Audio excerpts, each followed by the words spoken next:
Oh, okay, this meeting is being recorded. Thank you so much. So just letting you all know, this meeting is now officially being recorded.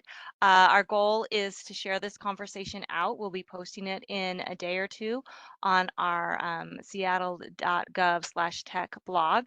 But we want to have this presentation with you today as well as a community conversation. We've got a lot of great presentation to share with you today, and as you can imagine, it's a lot of really great data. But we also want to have a conversation with you all. So there's a couple ways to share your comments today through WebEx, and I just want to walk you through that. There is an option on your lower right-hand screen for a Q&A icon. You can submit a question to all panelists, and that will come in through us. And I will be moderating the questions that come in written and sharing that out verbally to our panelists and to the rest of our friends who are on this conversation with us. You can also use the raise your hand icon and we'll be able to unmute you and we'll verbally call on you to ask your question. Feel free to drop in a question anytime throughout this presentation as we will be monitoring it, going back and forth, and being able to have some conversation throughout the presentation, as well as an optional 20-30 minute portion at the end of this presentation for an optional community conversation from 4 to 4:30 for those of you who'd like to stay on for a little bit more information. Next slide, please. So here is a look at our fabulous speakers that we have today. As you can see, we've got a lot of really smart, talented folks here, and we are really excited to get to all of this great information. So without further ado, I'm going to kick it off, and I'm going to kick it over to my boss, Jim Loader, our Interim Chief Technology Officer, to get us started. Jim? Thank you, Megan. Thank you. Welcome, everybody, to our virtual presentation today. This is the 6th time that the City of Seattle has conducted the Technology Access and Adoption Survey. The city first started this work in the year 2000 when we launched our Internet for All program. And that was designed to research and set goals for a tech-healthy community. The results from these surveys not only help the city understand how our Seattle residents use technology and the barriers that prevent them from being connected. It is also a resource that dozens, if not hundreds, of our community partners have used over the years to help them set an agenda and set priorities to meet those same objectives. I was first introduced to the Tech Access and Adoption Survey back when I worked at the Seattle Public Library as the IT director there between 2010 and 2016. I had the opportunity to first meet David Keys, who's the manager of the community technology program at the time. And I can attest firsthand that the survey served as an invaluable tool to help the library streamline and focus the offerings that we made available to our patrons to help get them connected, teach digital literacy skills, and help them access the support and the resources that they need to be successful online. So the survey and the results not only help inform the city's programming, but through our community partners, such as many of the folks who are on this call today, we hope that it has wide-ranging effect and improves the impacts that you all are making in the community as well. So the city, as well as a number of you and the organizations you're representing on the call today, seek to ensure that all residents have the services and access that they need to be successful, and the study provides that critical data. As I said, we don't make these decisions alone, but I specifically want to call out our partnership with the Community Technology Advisory Board. They were very intimately involved in helping advise us and elected representatives in the city in how to conduct this survey, how to, over the years, update the survey to reflect changing trends and changing conditions in the digital world, and then how best to use this data to provide the programming that we offer through the city. Their strong partnership over the years is one of the reasons that we are able to have more respondents every year to this survey and to our programming, such as our Technology Matching Fund grant applications. Before I introduce the chair of the Community Technology Advisory Board, Phillip Meng, to offer comments, I do want to take a moment to both recognize and hopefully embarrass a little bit David Keyes. You may not know this, but David is retiring from the city after 27 years. His last day is going to be the end of this month. And I was very pleased earlier today at a retirement recognition celebration, and hopefully this works, to pass along and to speak on behalf of the mayor to declare David's last day coming up, May 31st, 2024, as David Keyes Day here in the city of Seattle. And so I leave for your reading pleasure the proclamation that I had the pleasure to read out today to David and to the folks who stopped by his retirement party. And I will repeat a few things that I said then. David has had an astonishing career with the city of Seattle. I first met David, again, going back to the Seattle Public Library, when he really very eloquently, very succinctly, and very compellingly, if that's a word, helped me understand what digital equity really was all about and how the library's mission fit in with the city's mission and how we could work together and partner. I have met and continue to meet people around the community and around the country who've been influenced and inspired by David's work. David made the point himself that when he started off, he was probably the only dedicated digital equity resource in a city government.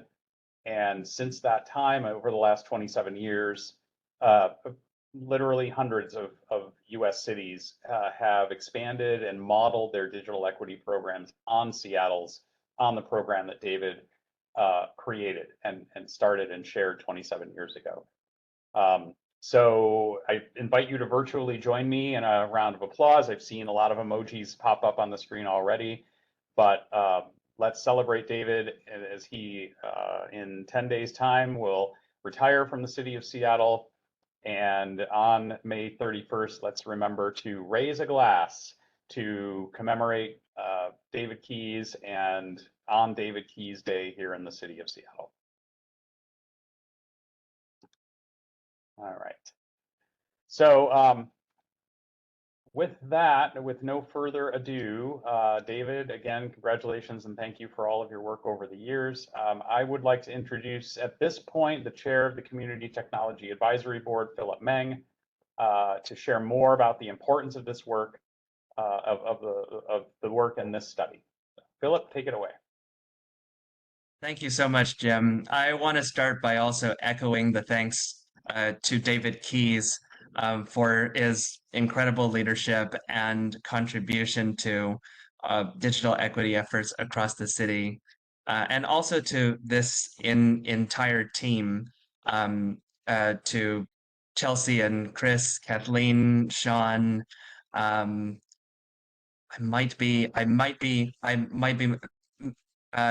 John. I might be missing some folks, so my apologies. But to the entire team that has put together this incredible work. My name is Phillip Meng. I'm the chair of the Community Technology Advisory Board, or CTAB. CTAB is a citizen advisory board in Seattle that studies and makes recommendations on issues related to information technology and communications. And I'm very honored to be at this presentation and discussion on the 2024 Technology Access and Adoption Survey. To me, this survey really underlines the incredible work that folks around the city are doing to commit to digital equity and collect the data needed to drive action. I know that this work requires an incredible amount of work, funding, and effort to make sure that a diversity of voices are being reached, and also appreciate the amount of participation from residents to complete the survey and make sure that perspectives are heard. The survey, I know, is very important to many of us on CTAB as a way of focusing our priorities and providing a data-backed standpoint to start with our work. And I am certain that for many in the audience, it is also important to you too. Uh, I'm particularly impressed by the work that the survey has done to hear from focus populations across the city. Um, as I understand it, the survey had reached 10 focus populations in 6 languages, which is incredibly, which is incredibly important work, and will help us better understand the needs of a diverse community of Seattleites. I want to end off by also recognizing uh, the CTAB members Brandon Lindsay, Lasana Magasa, and CTAB's Digital Equity Committee for their participation in this study. CTAB's history with the technology adoption access and adoption survey, uh, as I understand it, goes back many years, starting when with CTAB's role in helping initiate this work. So without further ado, I'd like to turn it over to David to introduce the work and the team, and get us kicked off with this presentation.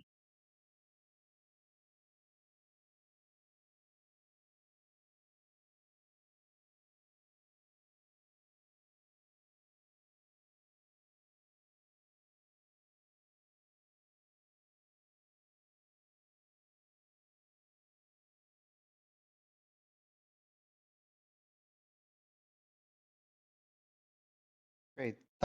Thanks, Philip. Sorry for that little delay there.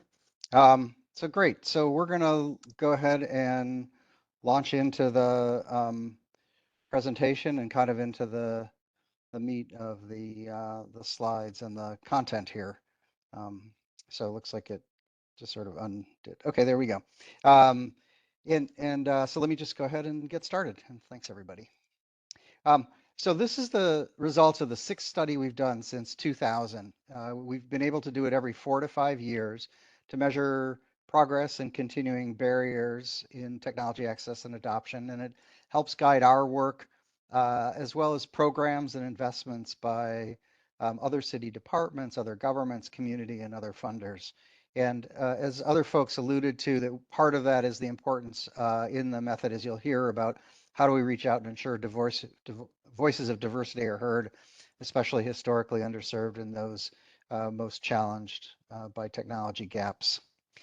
We are guided by what started out some years ago as the 3 legs of the stool and now 4, by the 4 digital equity elements of internet, digital skills and tech support, devices, and applications and services. And so again, as we look at full digital equity opportunity and the gaps, these 4 elements you'll see woven throughout the results here today. And just sort of a note as we think about how we're going to use it, how you might use it as well, that it's an opportunity to focus our investments, think about programs and alignment between different programs, how to do outreach. It also will help us guide training and what kinds of technology training is offered in the community. It's an opportunity to use some of the results and as well as the questionnaire to inform goals and assessments, outreach and civic participation strategies.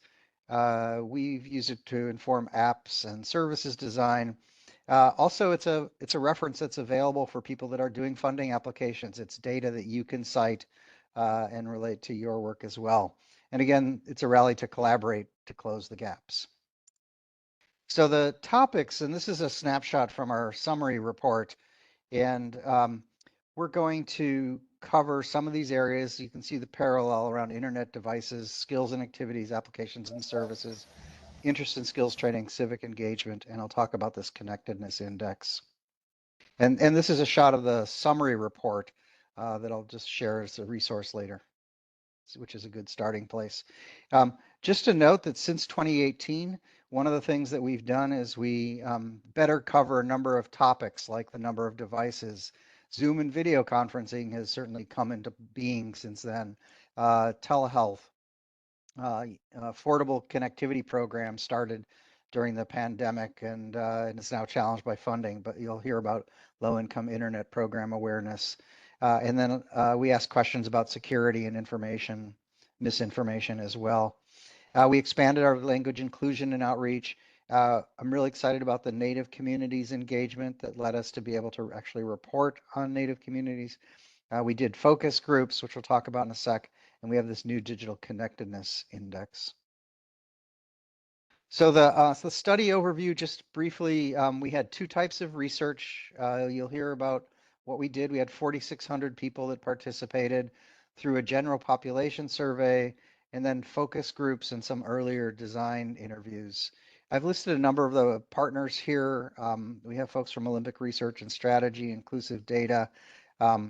Tribal Tech Training really helped with Native outreach and worked closely with the Seattle Schools Housing Authority and a number of other community partners. And then just thanks to the State Department of Washington State Broadband Office that helped sponsor focus groups. So I'm going to turn it over to Chelsea Benning, who's just going to talk a little bit about the method we used in doing the survey part of this. And then we'll go to Kathleen Perez to talk about the focus groups. Absolutely. Thank you, David. As David, and I will keep this very brief, as David mentioned, this was a two-part study, and I will be speaking a little bit about the general population study, in which we completed surveys in 8 different languages, including English. Those are listed there for you, for your reference point. That was quite a departure from the last time we did this in 2018, when we were only able to complete it in 2 languages. So really proud of our ability to meet people where they're at and to do it in the preferred languages. We completed 4,197 surveys. They were quite lengthy. They're 8 pages long. There's a picture of the actual survey there in the corner, February to April of 2023. It's very important that when we think about how we want to approach this research, that we make sure that we are meeting individuals where they are at and doing it in a way that is going to be most meaningful and most appropriate for them. As such, we went back to the basics and we sent out surveys via the mail. We sent out almost 20,000 survey packets to residents throughout the city, various particular targeted efforts with those that are receiving benefits from the Seattle Housing Authority, as well as the Seattle Public Schools. We also sent many emails in preferred languages. We had a wonderful partnership with both Seattle Housing Authority and Seattle Schools. And we were able to identify those community members who do not speak English or who prefer another language, and we were able to provide that information in their language. We allowed all of the surveys to be done via paper and mailed back to us. We did provide online links, and we also gave an option for doing it over the phone. And then we have a couple of pieces of information about how many, what percentage returned to survey. But we're very proud of the critical mass and the number of individuals that participated in this survey, which allows us to project it to the population. Thank you, David. I'll turn it back to you. Great. And this is just a cross section on the number of completed surveys we got from the different, some of the different populations that we wanted to ensure that we were representing in the city. Okay. And this is, we do have just sort of, as you can see, kind of these 4 different tracks, so that the mail survey went out general population, Seattle Schools, Seattle Housing Authority. And then we did this special outreach that was in-person surveys, as well as distributing a link and working with a number of Native community organizations that were just great at getting the info out so that folks from our Native community could participate as well. And thanks for hosting us at the powwows and events at Daybreak Star as well. So, all right. I think I'm going to now turn it over to Kathleen, and she's going to talk more about the focus groups, and as well as Shaun and Chris will have a chance to share, so who are our partners on this work. Yeah, thank you, David. Again, my name is Kathleen Perez. I am the Chief of Staff at Inclusive Data, and we worked on the focus groups, or the qualitative only portion for phase 2 of this project. We also worked on phase 1, which was an initial phase with a co-design with community, where we did a separate survey with 247 participants to get information on the best instrument to use, the best places to do outreach, the best way to really conduct phase 2, or the major portion of the study that we're presenting to you today. I'd like to give a little time to my mentor, my leader, Shaun Glaze, who has definitely supported me and worked with me on this project as I was managing phase 2. So I would love to just pass it to Dr. Shaun Glaze to introduce. Wow. I'll go really quickly. One, thanks, Kathleen, and special congratulations again to David. We will never stop embarrassing you. It has been fantastic to really see the seeds that you planted so long ago bear fruit. And thank you so much to Chris Webb. Y'all, I'm Shaun Glaze. I'm really excited to be part of the team that led these in-depth community member-led focus groups. And all I will say is that one of the things that's wonderful about Seattle is that it does its very best to make sure that the communities that are most impacted are able to really lead the work when there are material changes that can happen. So it's really fantastic. Chris, I don't know if you want to say anything real quick, and then we'll pass it back to Kathleen. Yeah, congratulations, David. Once again, so happy for you.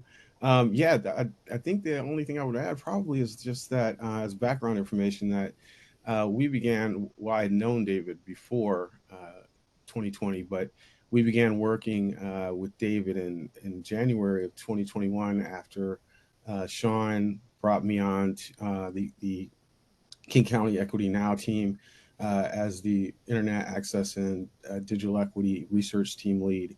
And then Shaun tasked me with actually doing a 20-year secondary analysis of David's work, and I became a big fan. And in January, began working with David for several months, working through what our analysis produced, and so that began the working relationship with David and how we arrived where we are. So again, thanks, David. I'm a big fan of your work, and congratulations again.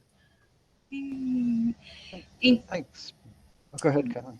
Yeah, thank you, Chris, and thank you, Dr. Glaze. Thank you for all your support. So the focus groups for phase 2, so the portion of the study that was done last year, we did reach 203 individuals to have these in-depth focus groups that lasted an hour.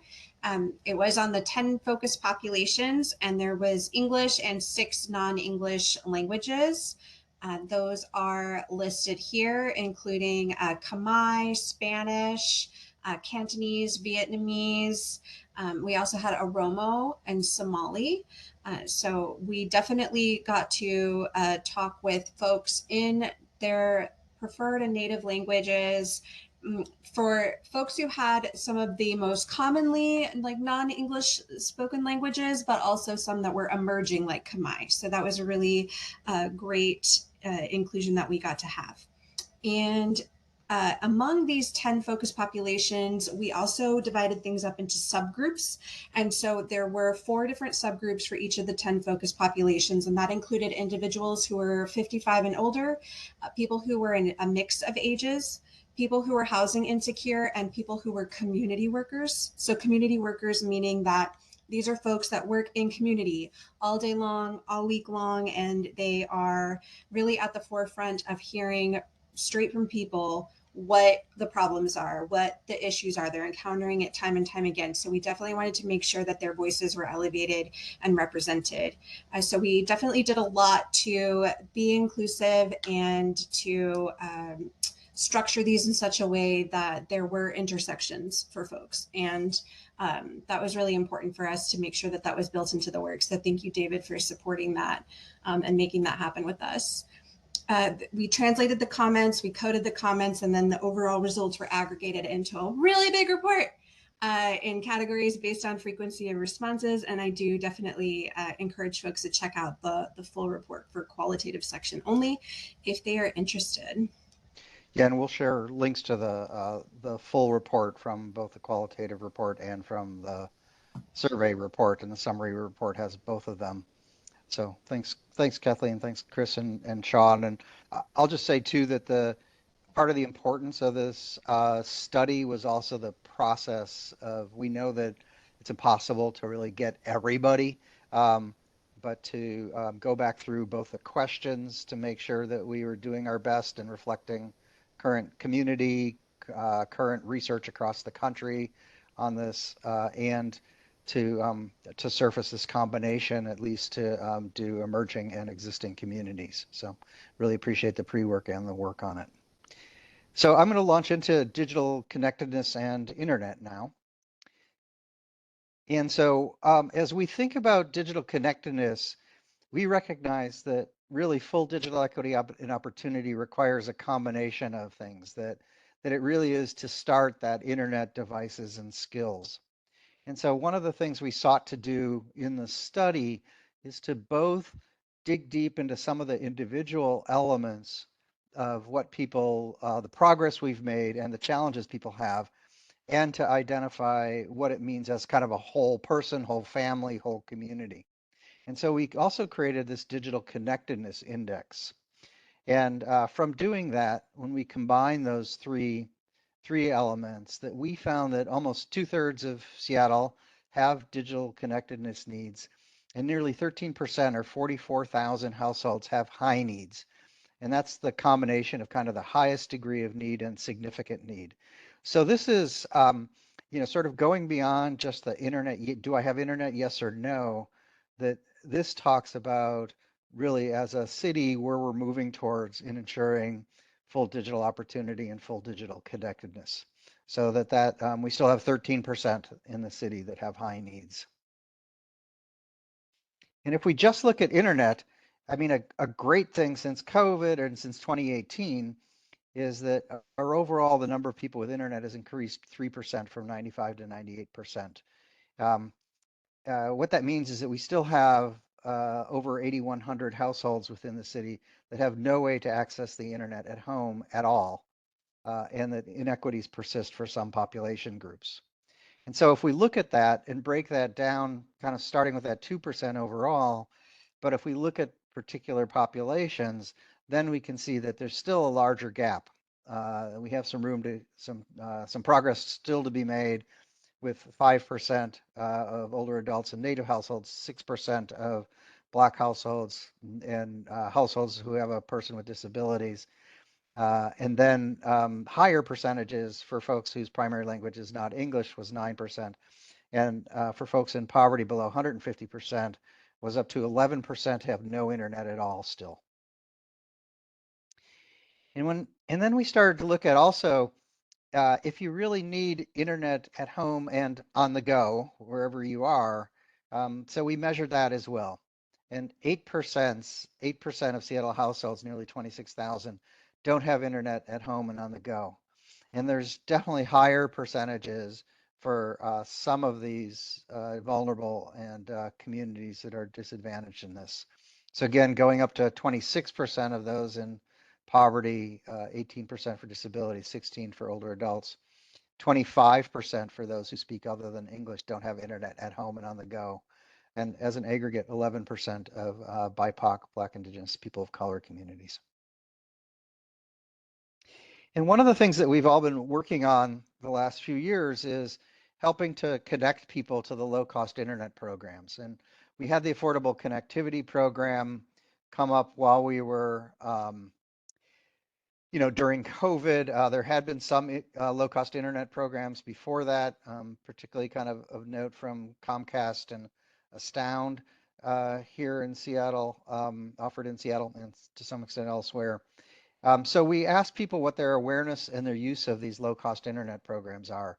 So this is particularly kind of important. We have numbers on the use of the Affordable Connectivity Program, but with the ACP funding going away, and we're just sharing out kind of the Comcast is one of the major ones that's still available, and the Lifeline program, which is also available.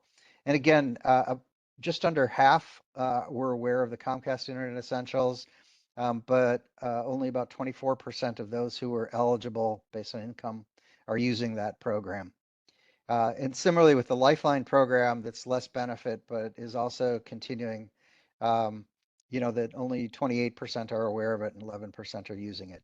So we have some opportunity opportunity to connect more people to these low income programs and to continue to work on that. And those speaking languages other than English were particularly much less likely to be aware of and use these programs.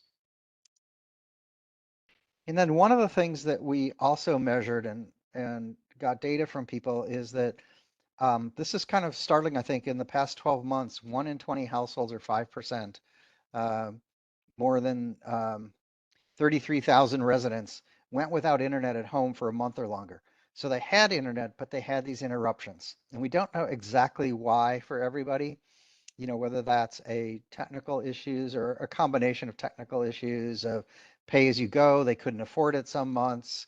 But we did see higher rates of interruption in some of the council districts in South Central and Northeast Seattle, where we have more low income density, and then also populations with higher rates of interruptions.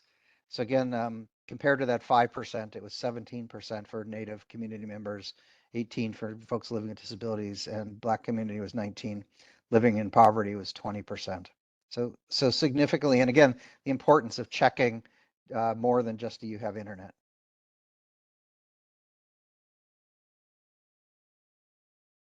Okay. Just a note from our focus groups that participants really talked about that internet for them means speed, reliability, and affordability. And people talked about what they need to be able to do with it. So that's the check. Like for your household, what do you need to be able to do? And then matching people ultimately to the right bandwidth for them that meets their needs. We also found that comments from the focus groups about unreliable or inconsistent internet connections, along with connections in parts of the house or building, were most frequently mentioned. And this was more likely to be mentioned in the Black African American focus groups and the elder focus groups. So that's an issue. It may come into the home, but can you get it throughout that building or throughout your apartment so the kids or the parents can get online? Okay. I'm going to go through devices. Let's just take one sec here and just to see if any other quick comments here throughout. Otherwise, I'll go ahead. Okay, we'll take a breath and we'll launch into devices. So 3% of Seattle households, or more than 10,000 households, are reliant on only a smartphone. And it's interesting, we have made, in a sense, some progress on that. There's people have more devices. In 2018, it was 4%. Among that group of 3%, 9 in 10 of them have an income of less than $46,000. 1 in 4 speak a language other than English. About over 2/3 are over age 55, and about 2/3 are BIPOC community members. And then we also, we also started asking about screen size, and had seen a little bit of research in the country done on this, and discovered that almost 55,000 Seattleites, 9%, are working with screen sizes that are inadequate for the tasks required of them. So again, really important as you're assessing a household to ask, do you have the screen size you need to fill out the job application, apply for benefits, do your homework, and so on. And we also asked this time about the number of devices in the household and started to look at the ratio of number of people in the household to devices. And so I'm not going to read through all of these, but just this note about 5% of all Seattle households are sharing devices with others in the household. So that means there's less than a 1-to-1 ratio of people in the household to devices.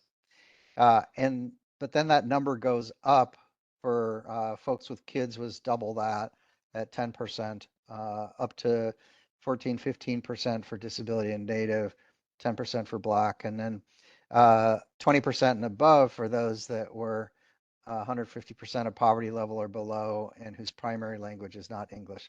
So much more reliance on having to pass around devices.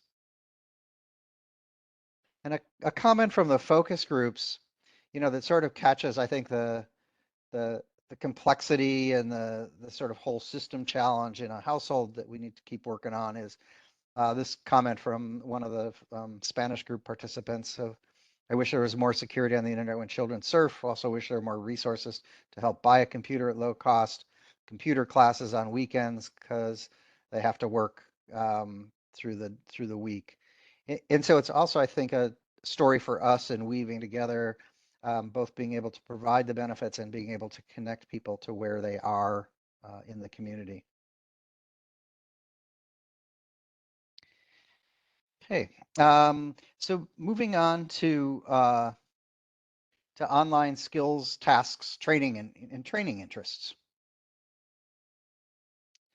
So we asked about a whole number of what folks did online, and I'm not going to go through this in detail, but I do kind of want to flag it for you to look at if you want to investigate a little more into things and into the different communities about who does what.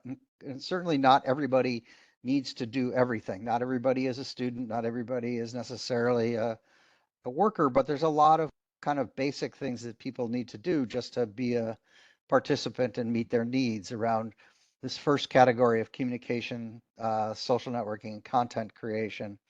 I mean, interesting little point about 54% can have created or posted their own original media. We're still at 85% using social media, large number that use email. You know, how many people use internet to sell goods or offer their services for sale? There's information about entertainment. And then we asked 3 questions this time about telehealth. And I think these are really revealing. We kind of looked at other national surveys and what is being interested in telehealth about. Can you access your health records? Can you make an appointment? Can you do research? Have you participated in a health appointment online? So 89% have accessed health or insurance records overall. 71% have participated in health appointment online. And there's certainly differences in different communities here too. So important to kind of look deeper at that. And there's some good resources in the survey. Just other things that we asked about included whether you have sent money, can pay bill, do online banking, which was at 92%. Just under half have found legal or consumer rights information online. And then fairly large number have accessed government services. And then there's information about job searching, just over half, and doing schoolwork or conducting research.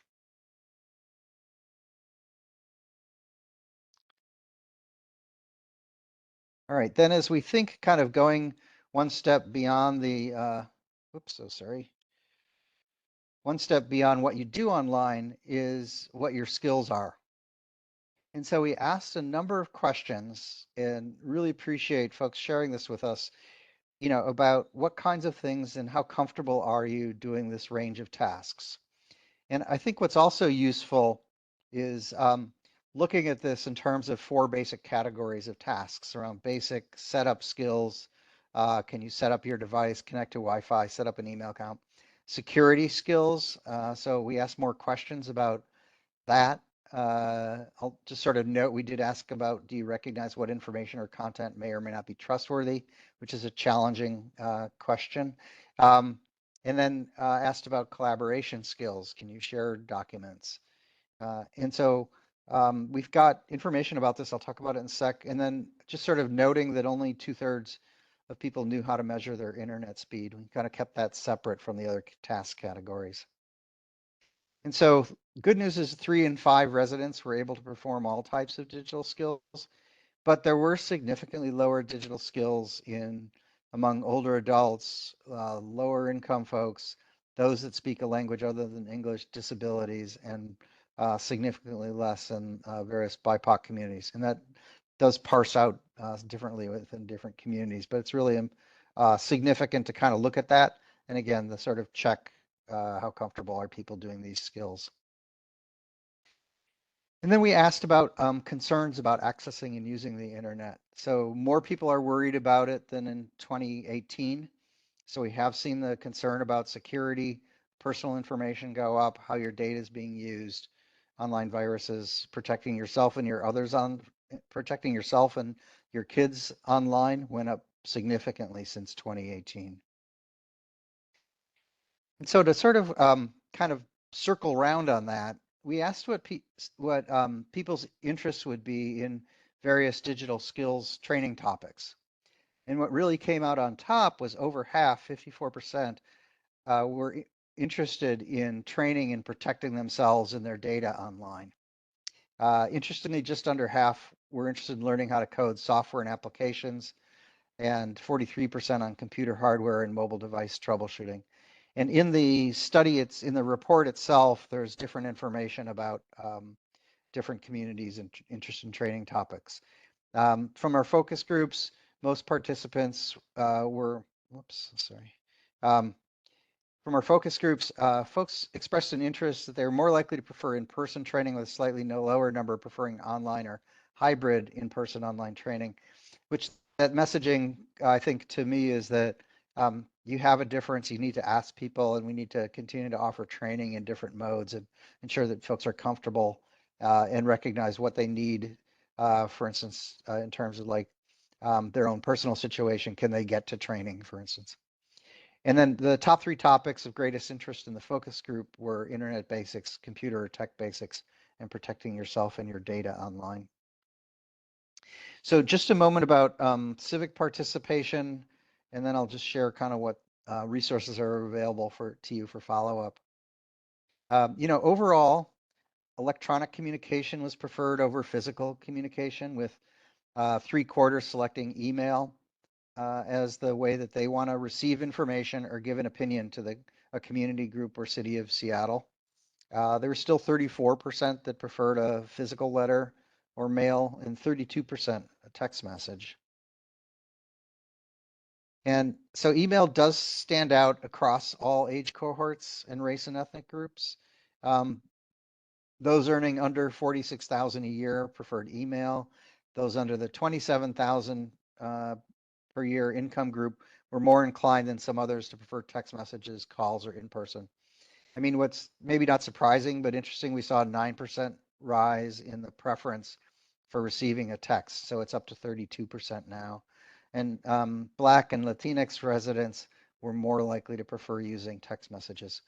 Again, gives us an opportunity and kind of a guide to again find ways to ask people what their preferences are and provide opportunities to receive information in multiple ways. Okay, so lastly, I'm just going to take a moment. I'll share what resources are available to dig in more, turn over to John, and then we'll have some time for questions. So on our website, we have kind of the whole range of tools and materials available for you to dig in.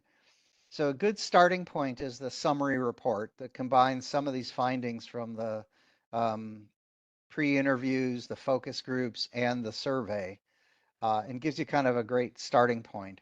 And that's the summary report. And then the survey full report is kind of a large PowerPoint, and I'll just show a table of contents for that in a minute. So that really digs into the details and different responses to the survey. And then there's a focus group qualitative report that combines the focus groups and actually those earlier interviews that we did in the first design stage.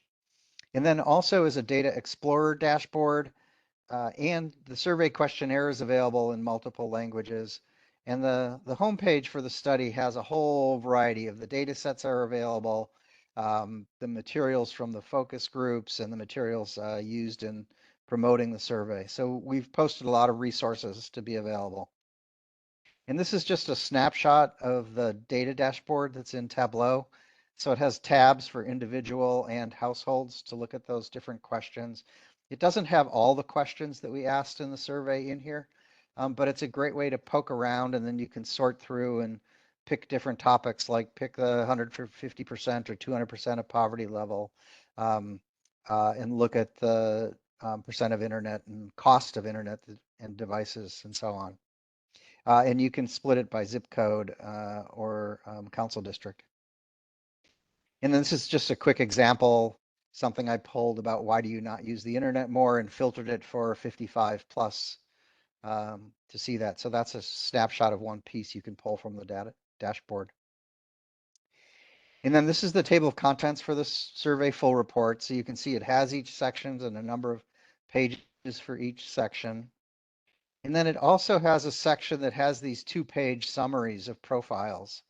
So if you want to just look at one of these particular population groups, it gives you a chance to pull that out. And in each of those 2-pagers includes one page, which is just some of the facts pulled out, the data pulled out around internet access.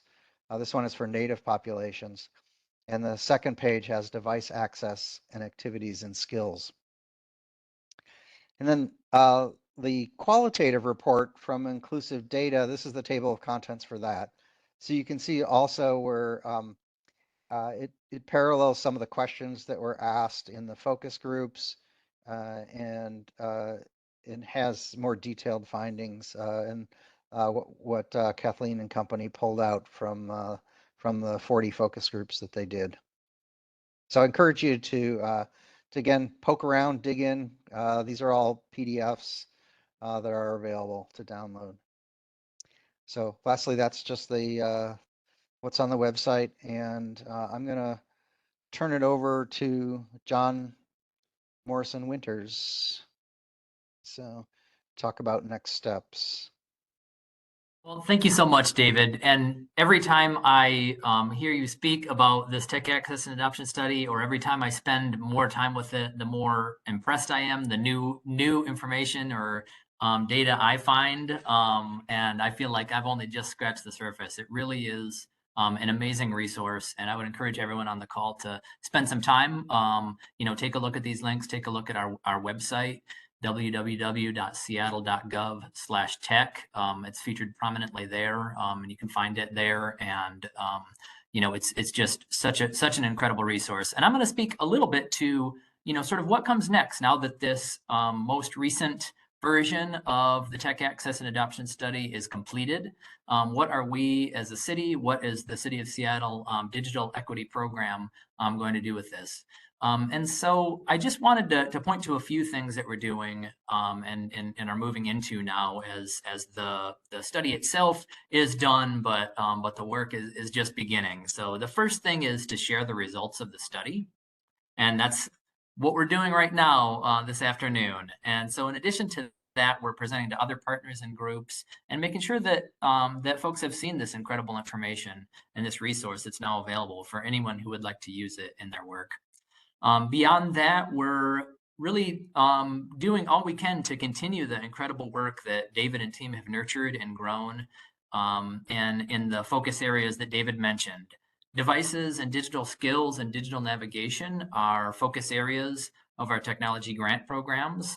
So that's one way we're looking at sort of implementing some of the findings from this report and addressing some of the findings from this report.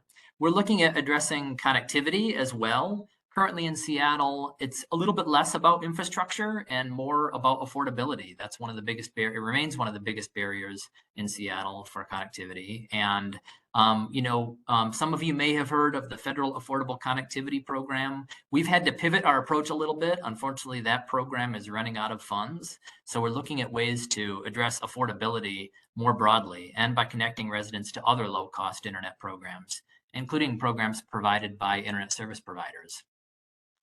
Additionally, we're taking a networked approach to this work in digital equity. We're looking to build on our existing partnerships and this work with our important partners, including the State Broadband Office, King County, the King County Workforce Development Council, and the Digital Equity Learning Network.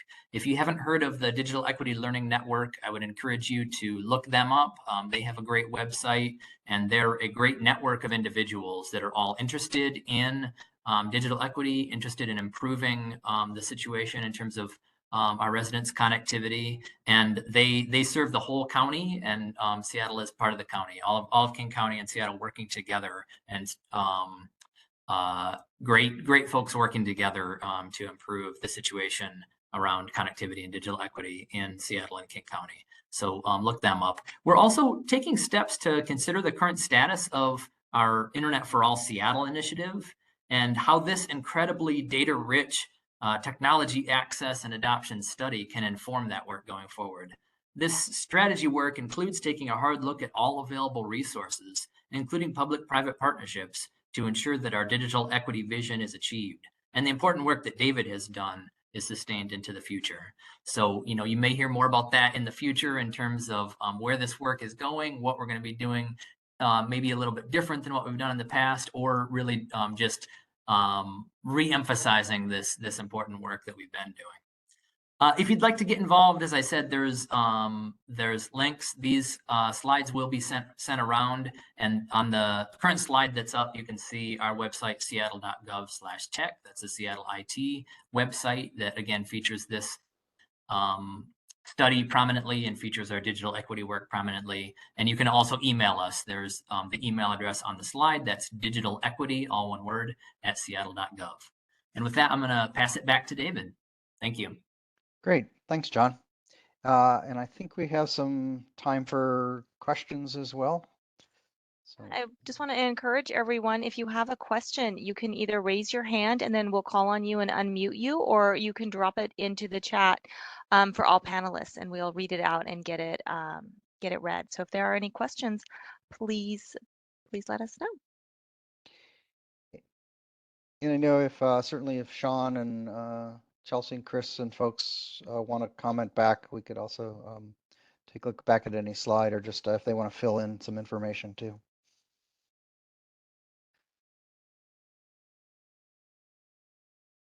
So I think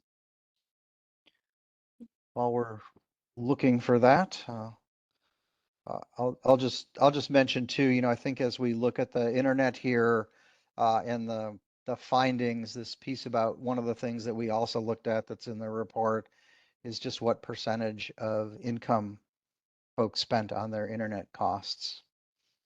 So I don't know that we have the exact what's the right affordability. That continues to be a challenge for folks determining that. But it's valuable to, I think, start to look at that, what percentage of income and the relative percentages that people have to pay. So there's a number of information about that. We certainly had challenges in doing the data collection because so many of the packages that people have are also bundled packages. So just parsing out internet only costs has gotten more challenging. Yeah. David, we've got a question in from Doreen. She's wondering, did the survey ask in detail which disability people identified about? Let's see. Let me just pull that out. I'll tell you in a second. We did not ask that specifically this time. And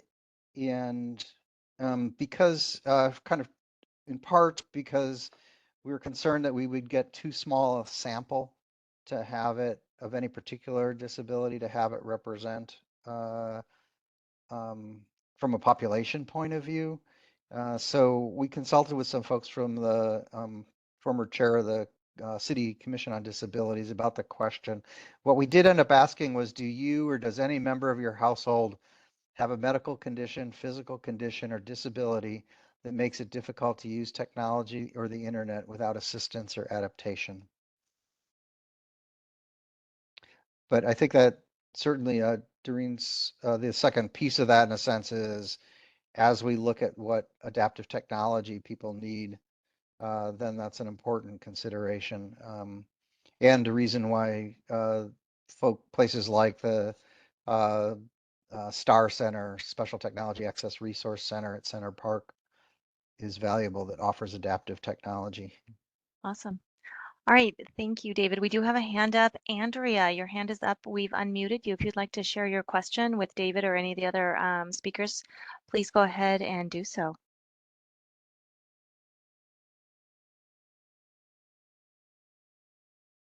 We've asked for you to unmute yourself. You might have to unmute yourself, Andrea. There we go. There we go. Can you hear me? Yes, Yep. we Hey, can hear you. Andrea. Go ahead, Andrea. Yeah, hi. Really good job on the study. My quick question is on internet providers. As a tribal member that deals with ISP issues in rural areas, can we ever add a question on who is your internet provider? I think that the city has an obligation to provide consumer information on internet providers. I think that would be really helpful. So I want to know if we can find out who are in the survey, it should include who are the many ISP providers? Who provides internet in the city? Is it CenturyLink? Is it Comcast? Can we do that? Is my question. Thank you. Great, thanks, Andrea, and I hope you'll stay on for another comment as well. We did actually ask what provider people had, so we gave people kind of an initial choice of about, I don't know, 5 or 6 of them or more. And part of the reason that we also asked that and asked the questions was that we don't get very detailed reports from the providers about the number of subscribers they have or the number of subscribers of the low income internet programs, and also wanted to be able to kind of match that to other kinds of issues for those household or profiles of those households. So we asked about Comcast, Simply Internet by Astound, Connect All by Interconnection, PCs for People, and Lifeline as a few of the low-income programs. We asked also if people had a cellular provider and asked them to specify their provider. So there is actually a kind of another rich set of data about some of those providers. But it's a good question. And then we don't have this analysis, I don't think, but it would be possible in part to take the raw data set and also compare what some folks may have more than one provider, like one person for phone, one for internet. But good point about needing to ask. Andrea, I was just wondering if you could just say something briefly too about kind of the value for you in terms of the Native community using this data. Thank you. Andrea, you've been unmuted if you want to answer. Yep. Can you hear me? Yep. Okay. Yes, David. I just really wanted to thank you in the city for doing the extra outreach to ensure Indigenous people were part of this study, and they showed up, I think, in a robust way, because it's very, very important that the invisible population of Indigenous people has a voice there. In my experience, my personal experience at tribal technology training as a Makah tribal elder, is that many of our elders, our programs, don't have adequate internet access. My brother-in-law is executive director of United of all tribes. The most important thing, the internet there is terrible for their office. And so, we really need to show up to make sure that our anchor institutions are connected, that serve the grassroots people, because we all know that the FCC does not provide adequate data of who's really getting served.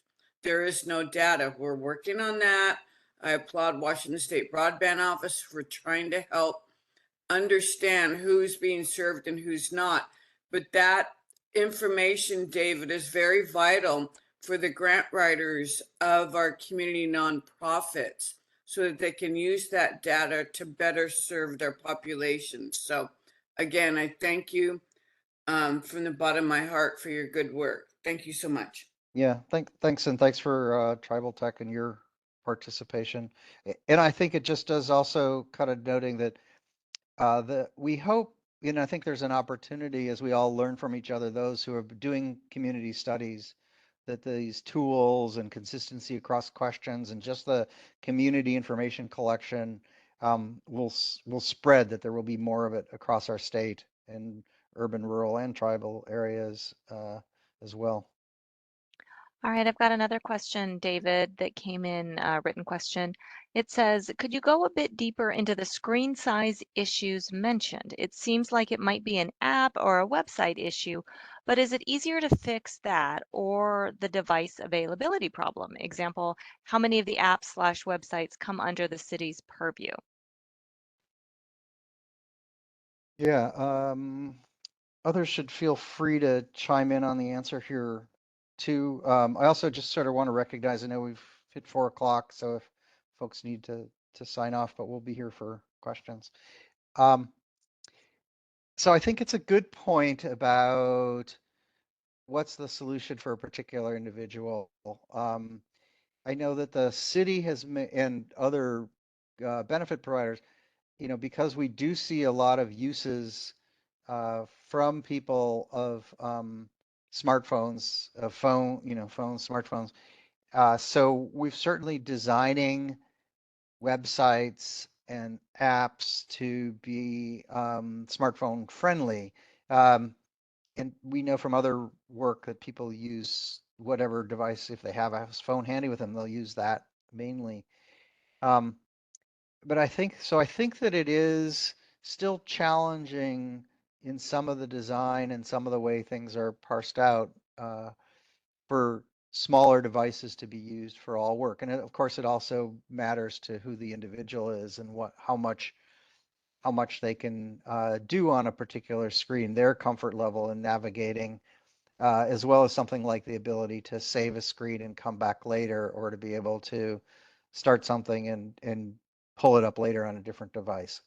So I think our strategy kind of continues to need to be threefold, that it's the work on the design of applications and services. And I know our digital engagement, our city web team and folks and apps are continuing to work on that as well. More push to ensure that is done in a way that is accessible. But then also working on the digital skills piece, so people know how to navigate back and forth, how to deal with the changes when the navigation menu where it is changes when on different size of devices. And then I think it is that piece, what we've seen is matching so that we can help people get devices or know how to, it's either then getting a laptop or tablet, or it's being able to connect to one to display what's on your screen. So in a sense, it's almost that sort of threefold of design of applications and services that are reflective and listen to what community needs are for different kinds of populations, what the assessment and the assistance for the individual user to maximize their use of what they have, and then work to ensure that people do actually have devices that are sufficient for them. All right, thank you. If we don't have any more questions, then I'm just going to ask David, do you have anything to sum up this body of work? I mean, we've talked about not only this great report that you all have put together and this wonderful research that we've done in the community, but anything that you want to reflect on or share over your career here with this this impressive career? Yeah, I think I'm not going to do a whole career thing here, but I mean, I've been honored to see kind of the progress that we've made since really working with our community technology advisory board way back in and city council and others, in starting in 1999 to look at what our values. We started talking about what are values around a technologically healthy community, and so that still holds today in terms of thinking about how we want to ensure the health of each individual and for us as a community, and to have the mechanisms of both the data collection and the conversations to be able to assess where we're at and assess the next round of strategies.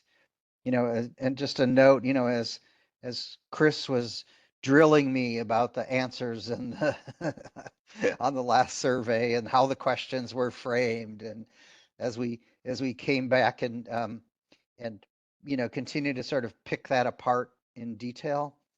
I think it's how we ask questions, who we ask them of.